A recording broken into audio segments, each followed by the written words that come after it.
నాగర్ కర్నూలు జిల్లా తాడూరు మండలం తుమ్మలసూరులో విషాదం చోటు చేసుకుంది. పిండిగిర్ని దుకాణంలో విద్యుత్ షాక్తో తల్లి కొడుకు మృతి చెందారు. పిండిగిర్ని నడుపుతుండగా శ్రీకాంత్ విద్యుత్ షాక్ తగిలింది. కొడుకును రక్షించేందుకు తల్లి ప్రయత్నించడంతో జయమ్మకు కూడా విద్యుత్ షాక్ తగిలింది. దీంతో కొడుకుతో పాటు తల్లి మృతి చెందింది. నిన్న విడుదలైన 10వ తరగతి పరీక్షల ఫలితాల్లో శ్రీకాంత్ పాస్ అయ్యాడు. విద్యుత్ షాక్లో తల్లి కొడుకు మృతి చెందిన సంఘటనపై కేసు నమోదు చేసి విచారణ చేపట్టారు పోలీసులు. ప్రభుత్వం బాధిత కుటుంబాన్ని ఆదుకోవాలన్నారు గ్రామస్తులు.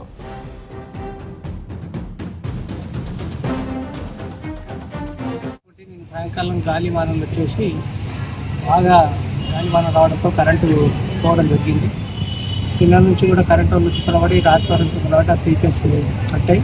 లాస్ట్కి సింగిల్ ఫేస్ కనిపించిపోయింది. నడిచినాయి రాత్రి అంతా. పొద్దున్నే మా ఊరికి సంబంధించినటువంటి జయమ్మ వైఫ్ ఆఫ్ శ్రీనివాసులు, అదే రకంగా ఆమె కుమారుడైనటువంటి శ్రీకాంత్ అన్న శ్రీనివాసులు పొద్దున్నే వేరే గిన్నె పట్టించుకోవడానికి కస్టమర్స్ వస్తే గిన్నె పట్టడానికి పోవడం జరిగింది. గిన్నె కూడా ఆన్ చేయడం జరిగింది. కొంచెంసేపటి తర్వాత మళ్ళీ ఏమైందో అక్కడ ఏం సంగతో వాళ్ళు గిన్నె ముట్టుకోవడంతో కొడుకు కూడా అక్కడే ఉన్నాడు. కొడుకు తల్లి షాక్ వచ్చింది. అక్కడే ఉన్నటువంటి కొంతమంది మొత్తుకోక ఇంట్లో ఉన్నటువంటి ఆమె కొడుకు కూడా వచ్చి, ఇంకో బిడ్డ ఉంది ఆయనకు, 2 బిడ్డలు ఒక కొడుకు.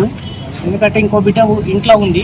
ఆమె ఊరికొచ్చి కట్టె తీసుకొని ఆ మెయిన్ కుట్టడం, కరెంటు కూడా బంద్ కావడంతో వాళ్ళు కింద పడడంతో వాళ్ళని ఇమ్మీడియట్లీ నాగర్ కర్నూలుకు గవర్నమెంట్ హాస్పిటల్కి తీసుకురావడం జరిగింది.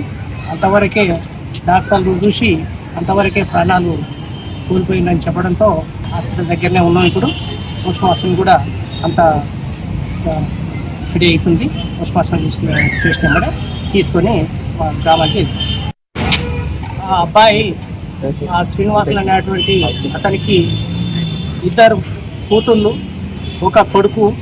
అయితే ఒక కూతురు పెళ్ళి అయింది, ఇంకొక కూతురు పెళ్ళికి ఉంది. కొడుకు కూడా మొన్ననే 10th ఎగ్జామ్స్ అయిపోయినాయి. ఎందుకంటే పేద కుటుంబం అది కనుక దయచేసి గవర్నమెంట్ తరహాలో ఏమైనా వారికి పూర్తి స్థాయిలో కొంచెం సహకరించి వారి కుటుంబం